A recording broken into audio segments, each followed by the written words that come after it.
My name is Emily, and I have been married for 5 years, and I am a stay-at-home mom. I have always had a hard time having children.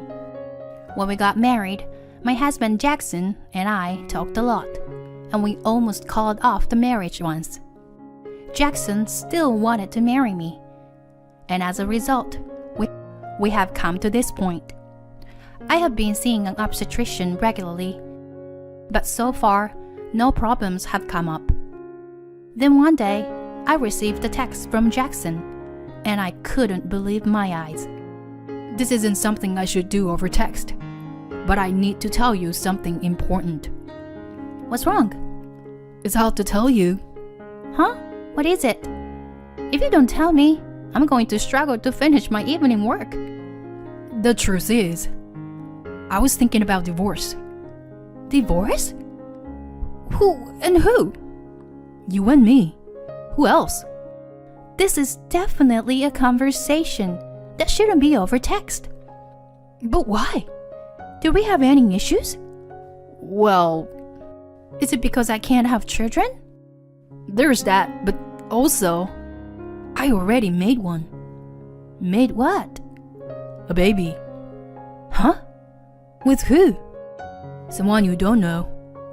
There was a woman I was talking to, and now she's pregnant, and told me I need to take responsibility. So you're telling me you cheated on me, and now you have to take responsibility? Basically, yes. There's more to it, though. Like what? My mother said she wants a grandchild, and this woman was someone that my mother introduced me to. Excuse me? I was in a position where I had to do what I was told. So that's what happened. That's what happened? Of course I'll pay alimony, and you can still live with me until you find a new place to stay. Hold on, wait a minute. I can't keep up with you because the story is developing so quickly. Can you give me some time to think? To sort things out?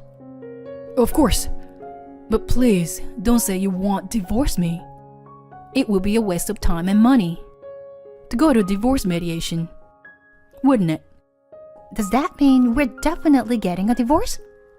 I guess so. Can you give me a couple of days first? Sure. Are you coming home? I don't think I will. I feel bad for the other woman, so I'm going back to her place for now, until everything is settled. I see. Will I get to meet her? You want to meet her? It's an important time for her, and I can't let her see you. If you need to talk to her, you can go through me. Okay. I'll talk to you later. The sudden text left me speechless.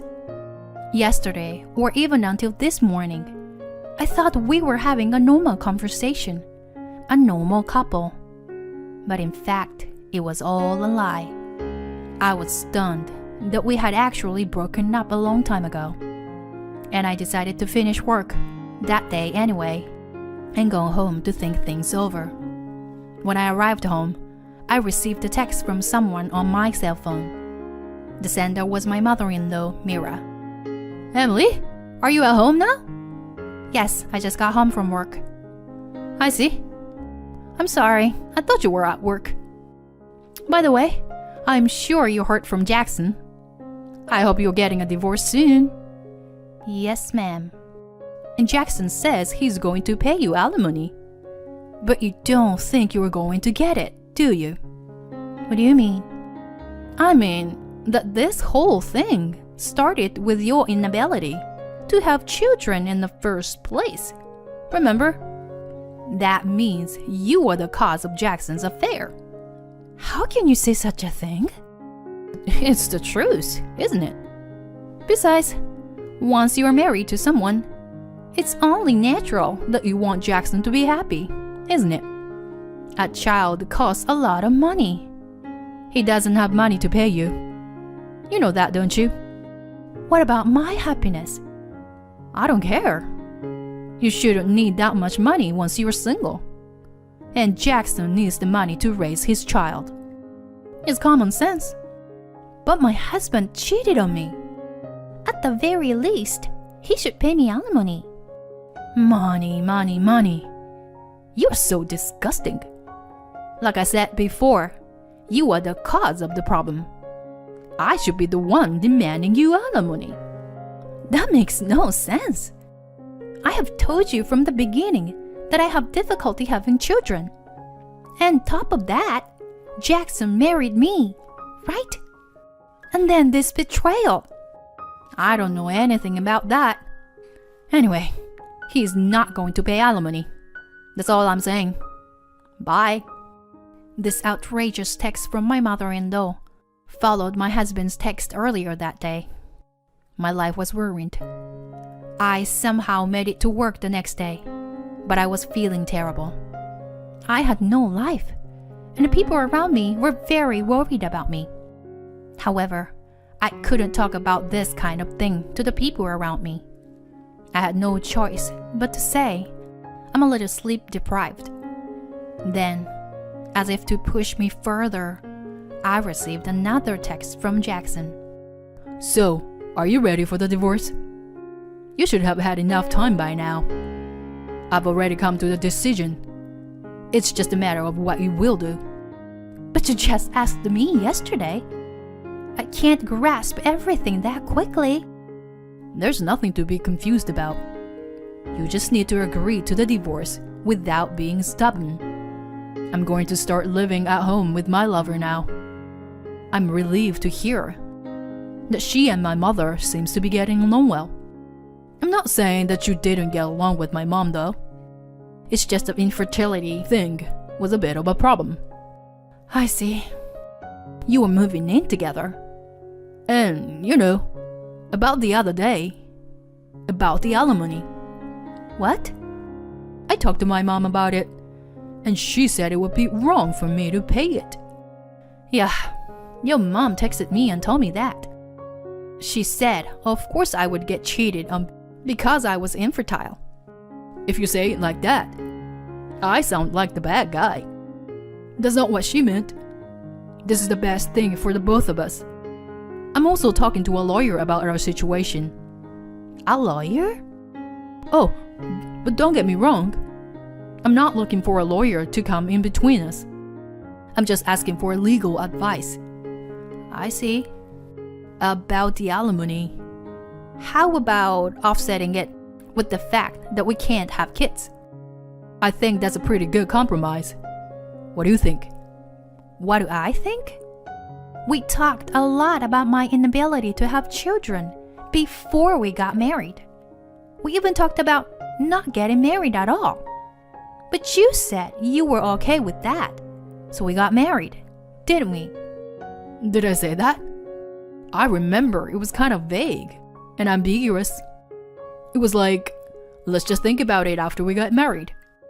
What are you talking about? It's a matter of great importance to me. And you can't just decide on a simple matter like that. But you don't have any proof, do you? Then you don't know the truth, right? But I know it's hard with so much information. But please, come to a conclusion as soon as possible. You don't want to have to go to a lawyer, do you? If I don't get an answer by the end of the week, I'll file for divorce on the grounds of marital breakdown. We're adults. So please, cut me some slack. Bye now. I was speechless at how one-sided the argument was. But Jackson's text made me feel determined while I was in a mess and in shambles. I immediately consulted the lawyer. However, with only the testimony of Jackson and my mother-in-law, there was not enough evidence. It would be difficult to win a lawsuit in the current situation, and although it is not impossible to ask for alimony, it would take a long time. So it was not recommended for me to take action. I was at a loss for what to do. On my way home, I received a text from my mother-in-law on my cell phone again. Have you made your resolve yet? Resolve? What are you talking about? You know, about your divorce with Jackson. Why is it taking so long? I should be demanding alimony from you. Feel free to do that, Your son is the one who cheated on me. What are you talking about? You don't have proof of that. I have the testimony from you and Jackson. That's not enough evidence, I'm afraid. But I've checked with my lawyer, so I'm sure. It's impossible to prove him cheating on you with just our testimony. I'm not even going to ask for alimony. Oh, really? I don't want to end up like you guys. And to be honest, I don't even want to see your faces anymore. Oh, you were trying to act tough, huh? I allowed Jackson to marry you because he insisted. So, let's just say we paid you for letting you stay married to him. I'm done with this. I'll get a divorce, and I will never speak to you again. Please don't contact me either. Fine, sounds good to me. Well, Emily, goodbye now. As much as I didn't agree, I didn't want to waste any more time. I decided to get a divorce in a snap. Jackson was surprised at my change of heart, but I guess he thought he would better do it before I changed my mind. He quickly signed the divorce papers, and our marriage came to an end. 3 years later, I remarried to a divorced man with a child. We were enjoying our life together, and then I got pregnant. I had completely given up on the idea of having a baby. So my husband, who knew the situation, and I were overjoyed at the surprise. Then, on the way home from my first visit to an obstetrician, other than for fertility treatment, I received a text message on my cell phone from a person I did not expect. Hey, Emily. Could it be Mira? Yes, it's me. Don't wear my name out. I heard that you got pregnant. Is that true? Where did you hear that? So, it's true then? I forgive you for everything that happened. So come back here. I'll adopt the baby if you insist. Excuse me? What are you saying? Why are you asking me to come back after 3 years? I don't understand. Jackson's second marriage was to an extraordinary woman. She gave birth to a son. When he got his blood type tested, it turned out to be type B. Jackson and that woman are both type A. So there is no way they could have had a B-type baby. When I asked her who she had an affair with, she just said she didn't have an affair with anyone. When I told her I didn't want a wife who would beg for alms, she and her baby left Jackson. What? Really? Really? I was in trouble. And then I heard that you had a baby. I mean, are you sure the father isn't Jackson? Of course not. The timeline definitely does not line up. Oh, really? Well, okay. Anyway, I thought that you, who works and can take care of the house, would be a much more suitable wife for Jackson. So, when can you come back? I've got a lot of preparation to do. You'll have to decide soon. There's a lot that I want to say. At any rate, when you are a newborn, it's hard to determine your blood type. Didn't you know that they often change blood types later in life? What? I don't know anything about that. Recently, there are more and more hospitals that don't test newborns for blood type.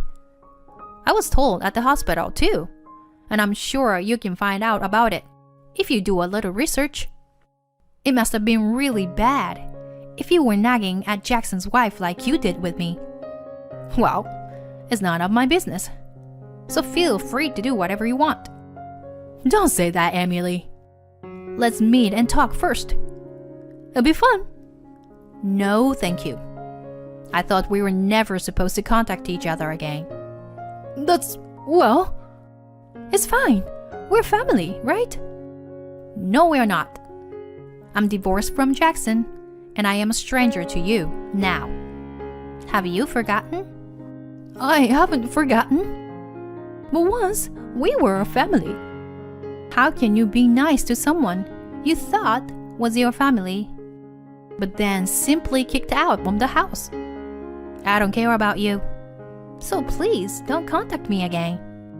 Wait, just talk to me. I won't be seeing you anymore. Goodbye. After that, several texts came in. I ignored all of them, and this time I even received an incoming call. I was thinking about consulting with a lawyer. I had asked last time because she was so persistent. Next, I received a text from Jackson. Sorry about my mother. She was having some thoughts and went off on a tangent. Some thoughts? Huh. It was a pretty bad outburst, and I'm still getting a lot of phone calls. What? Really? I'm thinking of getting a lawyer involved. I'm sorry. I'll get her to stop right away. My mother has been really troublesome. She would test the blood type on her own. And because it was different, she would make a big fuss about mendicancy. So what? You didn't say anything? I had my doubts too, but I didn't say anything. I see. My wife got stubborn and took the liberty of doing a DNA test on her own.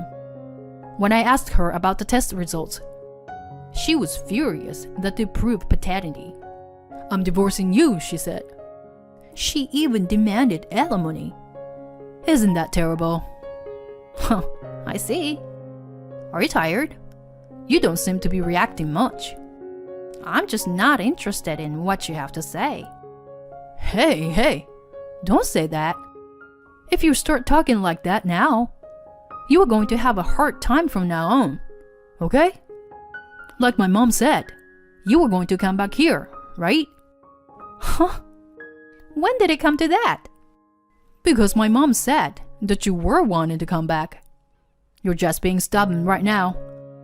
And then I should give you a gentle welcome. That's disgusting. Are you seriously saying that? What? I remarried and I am very happy with my life. My in-laws also treat me very well and I love them. I don't want to get involved with you or your mother ever again. Do you understand? No, but if you don't come back, I'll be on my own. Emily, are you okay with that? I'm fine with it. Even if I demand alimony and you go broke?